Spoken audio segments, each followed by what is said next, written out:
on the pulmonary manifestations of collagen vascular diseases.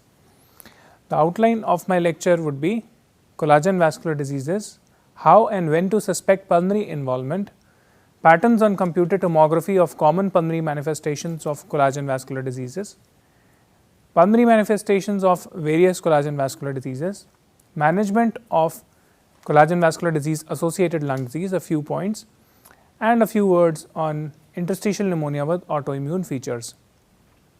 So, what are collagen vascular diseases? These diseases are basically autoimmune disorders and which are also known as connective tissue disorders, and they comprise of the following: rheumatoid arthritis, systemic sclerosis, polymyositis, dermatomyositis also called as inflammatory myopathies, systemic lupus erythematosus SLE, Sjogren syndrome and mixed connective tissue disease. And when the features of autoimmune disorders do not fit into a particular syndrome, then that kind of a disease is called undifferentiated connective tissue disorder. So, the first step in diagnosing CTD associated pulmonary manifestations is the diagnosis of a connective tissue disorder. There are criteria proposed for each of these disorders framed by rheumatological societies, and the appropriate diagnosis of rheumatic disorder or the connective tissue disorder generally involves evaluation of a patient by an experienced rheumatologist. So, how and when to suspect pulmonary involvement in patients with connective tissue diseases? In a patient who has an established connective tissue disorder, for example, rheumatoid arthritis or systemic sclerosis, if a patient has some respiratory symptoms such as dry cough, dyspnea, fatigue, then one may suspect involvement of the respiratory system in such a patient. If a patient with CTD has certain signs such as crackles on lung auscultation, presence of clubbing, presence of hypoxia on resting or oxygen desaturation on exertion, a loud P2 or a right ventricular heave which are signs of pulmonary hypertension, then also you can suspect the presence of a respiratory disorder associated with the connective tissue disease. Certain investigations which are used for screening these disorders may also reveal the diagnosis of a pulmonary manifestation of a CTD. Sometimes these investigations may be done for other purposes and incidentally show the presence of a pulmonary disorder. For example, chest radiograph showing an enlarged pulmonary bay or interstitial opacities, a chest computed tomography showing an enlarged pulmonary artery or presence of septal thickening suggestive of interstitial lung disease. Spirometry may reveal an obstructive or restrictive defect which may point towards the presence of a respiratory disorder. The diffusion capacity for carbon monoxide may be reduced in pulmonary hypertension and interstitial lung disease. A 6-minute walk test may reveal a lesser than predicted distance or desaturation on walking. An echocardiography done for screening or for some other purpose may reveal presence of pulmonary hypertension. So, all these are clues to the presence of pulmonary manifestations of CTDs in a patient established to have a collagen vascular disease.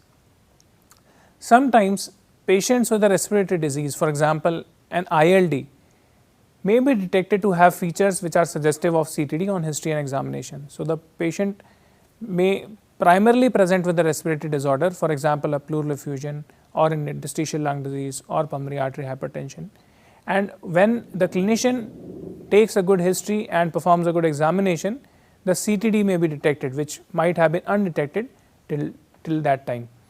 So, a thorough history about features of all these CTDs is essential to suspect CTD in a patient with ILD. Focused examination is important to look for signs of connective tissue disorders in patients with respiratory system diseases. So, in a patient who has a respiratory disorder, for example an ILD, the most important organ after the lung which should be examined is the hands, because hands may reveal a lot of clues which may point towards certain disorders. If the patient has clubbing, then we might suspect IPF more than any of the CTD ILDs. If there is presence of Raynaud's phenomenon, sclerodactyly, skin thickening or digital ulcers, systemic sclerosis may be suspected. The presence of mechanic hands may be there in inflammatory myopathies, and arthritis and joint deformities may be seen in patients with rheumatoid arthritis. So, now moving on to the CT appearances of common pulmonary manifestations of connective tissue diseases. So, the first pattern, which is the most common pattern of ILD encountered in connective tissue diseases, is non-specific interstitial pneumonitis, also called as NSIP. So, in this computed tomography, which is a high resolution CT, you can see presence of ground glass opacities and fine reticulation intralobular septal thickening as well as interlobular septal thickening, which are suggestive of the presence of non-specific interstitial pneumonia pattern of ILD. Another pattern is called fibrotic NSIP. So, NSIP can be cellular, mixed fibrotic and cellular, and completely fibrotic. So, here you see more fibrotic kind of an NSIP with fine lacy reticular pattern as well as signs of fibrosis like traction bronchiectasis and traction bronchiolectasis. Then comes usual interstitial pneumonia, in which apart from inter and intralobular septal thickening, you encounter subpleural honeycomb cysts or honeycombing, and also there is absence of features such as ground glassing, cysts or nodules, which are necessary to call the pattern on CT a UIP pattern. Then you may have organizing pneumonia, which is manifested by peripheral and peribronchial areas of consolidation. Then you can have lymphocytic interstitial pneumonia, in which there is some ground glassing as well as the presence of cysts, pulmonary cysts. On a CT, you can also encounter an enlarged pulmonary artery, which may be evident from the size of pulmonary artery at the bifurcation more than the size of the ascending aorta or more than 29 millimeters in absolute diameter. You can also encounter pleural effusions and pleural thickening in a patient with a connective tissue disorder, especially in SLE and rheumatoid arthritis. So, now we move on to the respiratory system manifestations of the various collagen vascular diseases or connective tissue diseases. The general points are interstitial lung disease, pleural disease, pulmonary hypertension are the most common manifestations of CTDs. The pattern and frequency vary among the individual connective tissue disorders. Non-specific interstitial pneumonia is the most common pattern of ILD in all CTDs except rheumatoid arthritis, where UIP is the most common. Frequency of abnormalities depends on the modality used for screening or diagnosis, that is clinical symptoms, chest X-ray, CT scan or pulmonary function testing. So, first we consider the pulmonary manifestations of rheumatoid arthritis.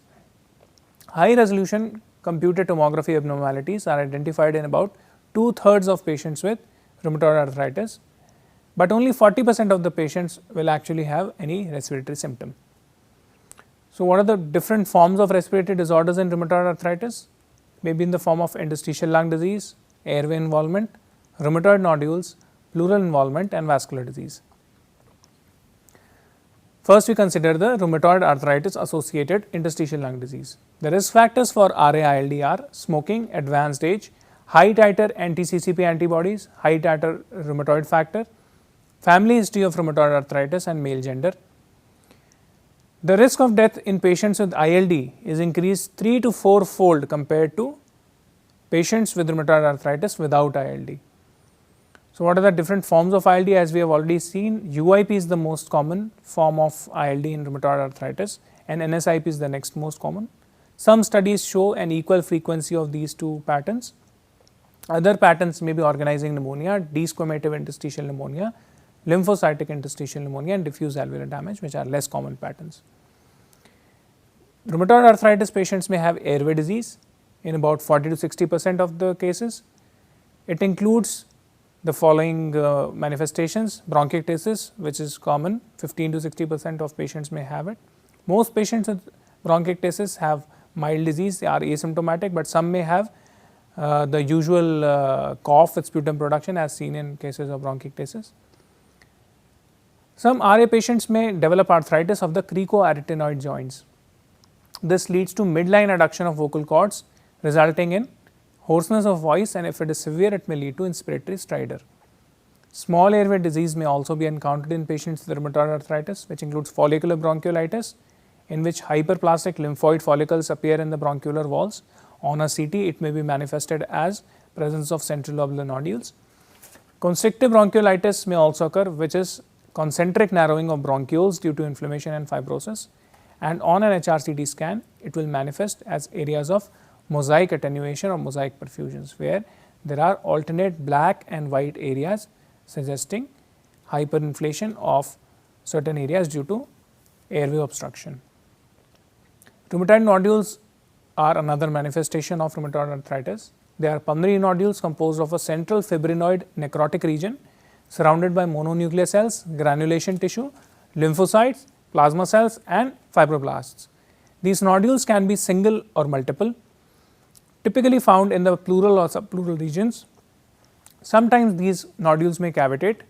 They may also appear and disappear over time. One has to rule out neoplasm and infection if there is a suspicion. Generally, these nodules have a good prognosis and do not require any treatment. Pleural involvement is also a feature of rheumatoid arthritis related respiratory disease. Pleural effusions are most common pleural manifestation. Other manifestations are pleuritis and pleural thickening. Pleural effusions are generally exudative and frequently have low glucose and low pH. The cytology may show typically elongated macrophages and multinucleated giant cells along with granulomatous debris pathognomonic for rheumatoid effusions. The effusions may also resolve spontaneously over time and usually carry a good prognosis. Vascular involvement occurs rarely in RA and involves pulmonary artery hypertension and rheumatoid vasculitis.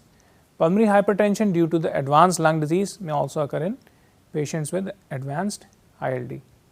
Moving on to the next disease, which is systemic sclerosis. About 90% of patients will have interstitial changes on HRCT.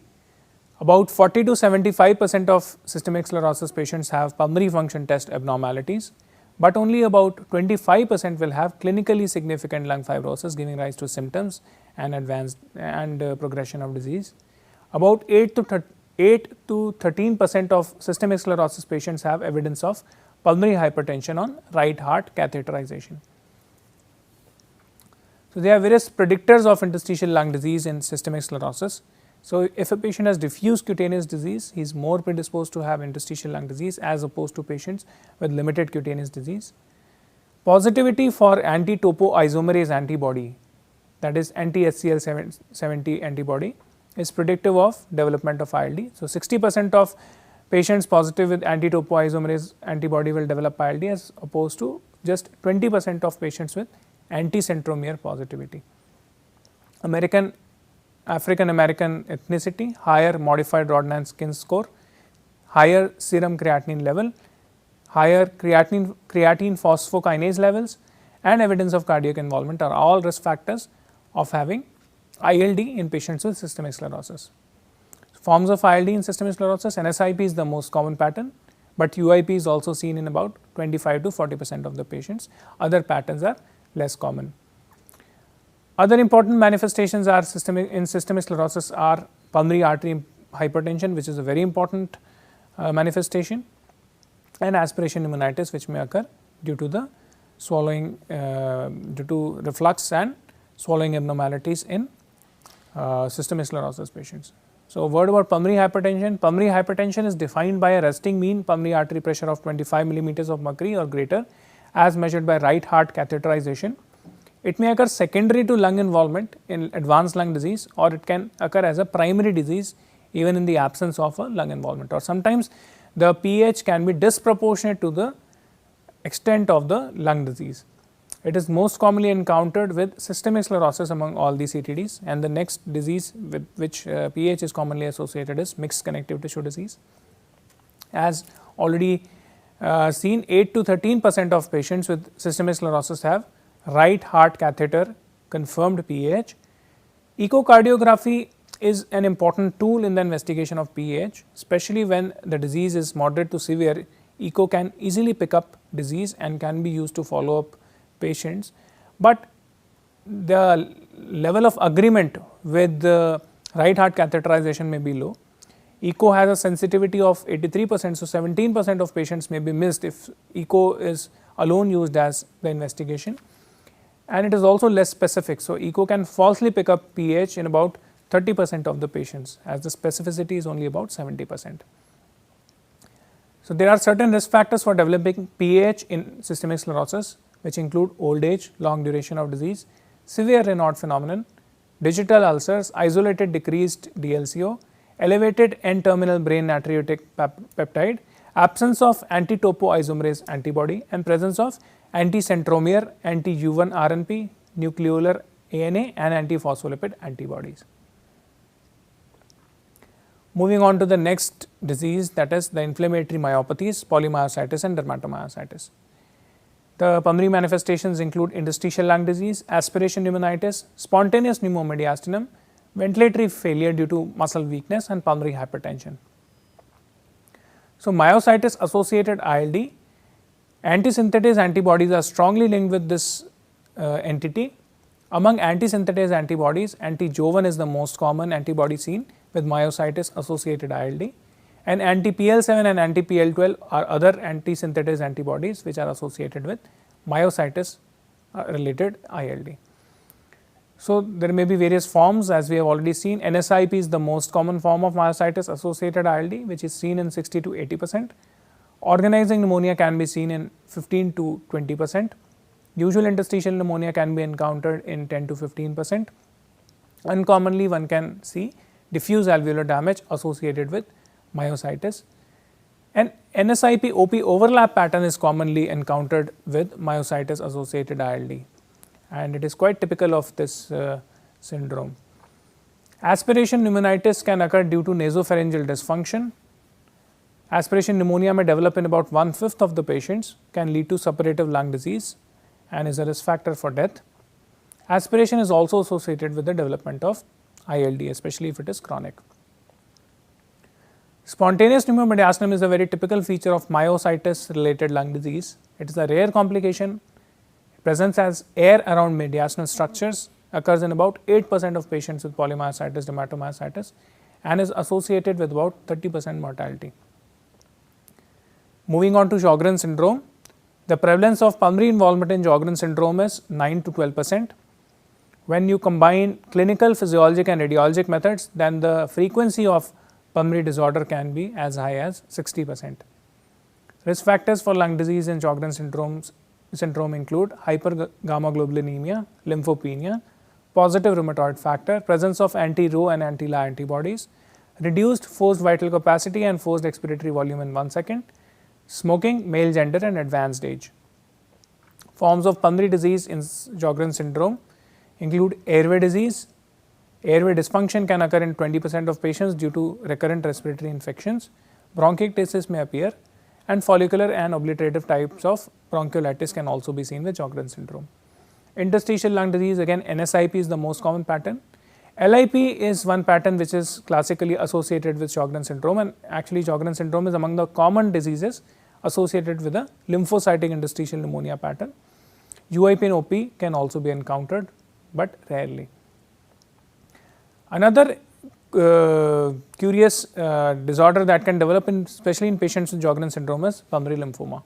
So, patients with primary Sjogren's syndrome are at actually a 16-fold risk of developing non-Hodgkin lymphoma. This lymphoma is usually in the form of MALT associated lymphoid tissue lymphoma and marginal B cell lymphoma. HRCT show chronic alveolar opacities, reticulation, nodules or pleural effusions.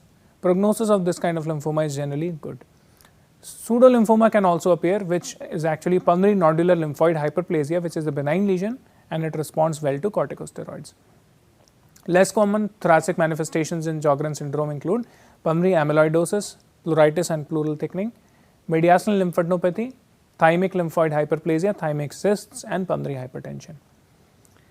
Moving on to systemic lupus erythematosus. Lung involvement occurs in about 3 to 17% and pleural disease occurs in about 17 to 36%. Pleural disease in SLE, pleuritis is the most common. Pleural pain occurs in about 45 to 60% of patients with SLE. Pleural effusions may appear, which may be unilateral or bilateral and may be recurrent. They may have a variable cell count, polymorphs or lymphocytes may predominate. Pleural fluid glucose may be low, but it is usually more than 50 milligrams per deciliter. So, this criteria cannot be used to differentiate between SLE and rheumatoid arthritis effusions.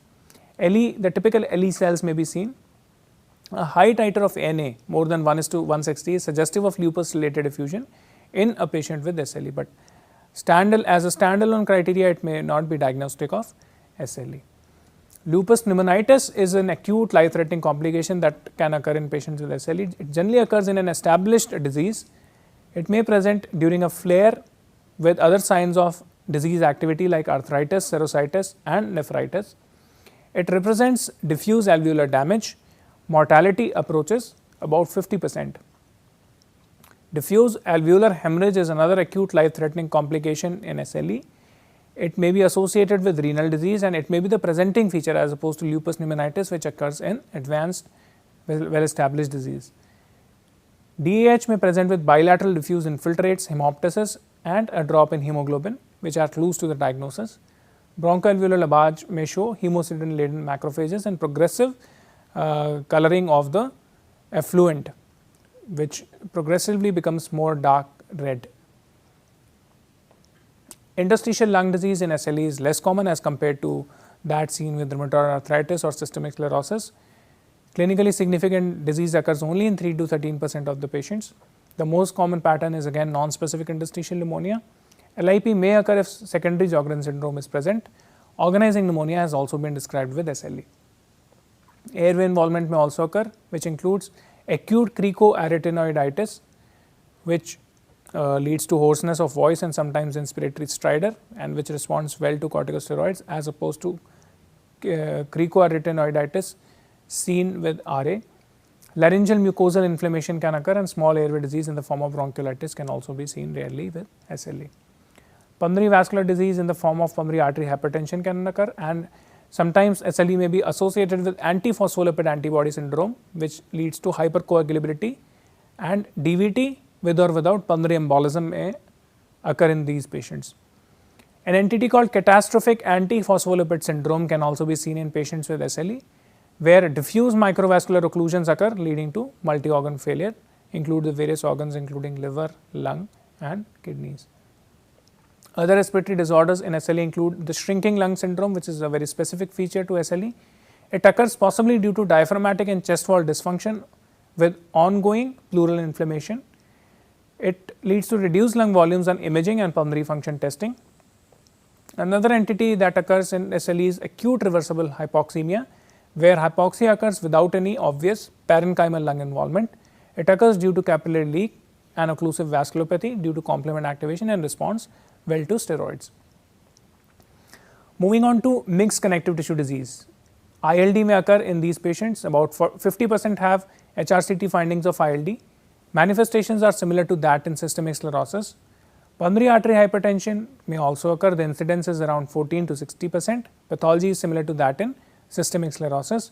Pleural effusion, the incidence is 6 to 50%. The effusions are usually exudative but may be transient also. So, moving on to approach to the evaluation of pulmonary involvement in CTD. So, 3 different approaches can be followed. Either we screen all patients with all the available investigations. For example, we do HRCT, DLCO, echocardiography in all patients with CTD, which is not a very practical approach because many of the patients do not have any sign or evidence of lung involvement or pulmonary involvement. The second thing is do not screen. Only if patients develop symptoms, then only we evaluate. This is also not the right approach because many patients, for example, with systemic sclerosis or rheumatoid arthritis may be so disabled that they may not be moving about much, and if lung disease develops in such patients, they may not be able to perceive their respiratory symptoms. So, judicious screening is the right strategy, which we are going to now see. So, first thing is thorough history taking and physical examination. So, take a good history about the CTD as well as about the respiratory complaints. Look at the usual activity level of the patient, so you are able to assess whether the patient is perceiving the symptoms or not. Do a good and thorough physical examination, look for crackles at the lung bases, look for pleural effusions, look for a loud P2 which may be suggestive of pulmonary hypertension. Always check the resting oxygen saturation. If that is low, then it gives a clue that there may be some respiratory disorder. And also make the patient walk across a hall for a few minutes and check the saturation again. If there is desaturation on exertion, it also points towards an interstitial lung disease. Chest radiograph should be obtained it should be tried that it is obtained in most of the patients where one can find pleural abnormalities in the form of effusions, thickening. One can also encounter interstitial opacity suggestive of ILD, and a widened pulmonary bay may also suggest pulmonary artery hypertension. Electrocardiogram may again give a clue towards pulmonary hypertension, and these two investigations, which are very easy to perform, should be performed in most of the patients. If there is any suspicion of interstitial lung disease on history, examination or the basic investigations, one can go for a spirometry with or without a DLCO, echocardiography and HRCT chest. And finally, if pulmonary hypertension is a very important consideration, then right heart catheterization can also be performed. Just a few slides on management of pulmonary manifestations of connective tissue disorders. So, we will discuss mostly interstitial lung disease because that is the predominant form of pulmonary manifestation, which is a treatable cause of pulmonary disease. So, first thing to do in a patient with CTD-ILD is to assess the degree of functional impairment. That can be done with a good history of symptoms, applying the modified Medical Research Council dyspnea scale, looking at the physiological dysfunction on spirometry and DLCO, and looking at the 6-minute walk distance and the desaturation encountered during that test. Then assess the degree of radiological involvement on HRCT, whether it is advanced or early disease. Avoid treating mild and non-progressive disease. So, a clue can be had from the protocol that is usually used for assessing systemic sclerosis ILD. So, there is an algorithm or staging system which has been proposed by Go and colleagues. If there is HRCT involvement with ILD more than 20%, it signifies extensive disease, and involvement less than 20% signifies mild disease. If HRCT involvement is indeterminate, one has to look at the FVC percent predicted. If FVC percent predicted is more than 70%, then it points towards a mild disease. If FVC percent predicted is less than 70%, it signifies extensive disease. A similar staging system may be used for deciding on treatment of other CTD-ILDs. The pattern of ILD, that is NSIP or OP or UIP, may be an important marker for treatment responsiveness and prognosis. OP and NSIP generally respond well to immunosuppressive treatment. Usual interstitial pneumonia responds less well. However, no evidence is there to suggest whether treatment should be different for different patterns. So, next we discuss immunosuppressive treatment of CTD-ILD. The first line treatment is with glucocorticoids. Treatment may be divided into induction and maintenance phases. Generally, glucocorticoids are initiated at a dose of 0.5 to 1 milligram per kg per day of prednisolone equivalent. Pulse doses of steroids in the form of methylprednisolone 500 to 1000 milligram per day for 3 days, followed by oral therapy, may be used for severe disease where a rapid response is desired. Steroids, that is prednisolone equivalent more than equal to 20 milligram per day, should not be used in scleroderma related ILD due to a risk of precipitation of scleroderma renal crisis. Cyclophosphamide is the agent of choice till date for systemic sclerosis ILD. It can be used in other ILDs, CTD-ILDs also, especially in those with severe rapidly progressive disease in whom it may be combined with steroids. Evidence in systemic sclerosis ILD comes from the scleroderma lung study where oral cyclophosphamide was administered for 12 months and was compared to placebo. The FVC was better at 1 year in the cyclophosphamide arm as compared to the placebo arm, but at 2 years of study initiation there was no difference. Another trial called the fibrosing alveolitis and scleroderma trial used monthly IV pulses of cyclophosphamide for 6 months, followed by azathioprine with small doses of steroids.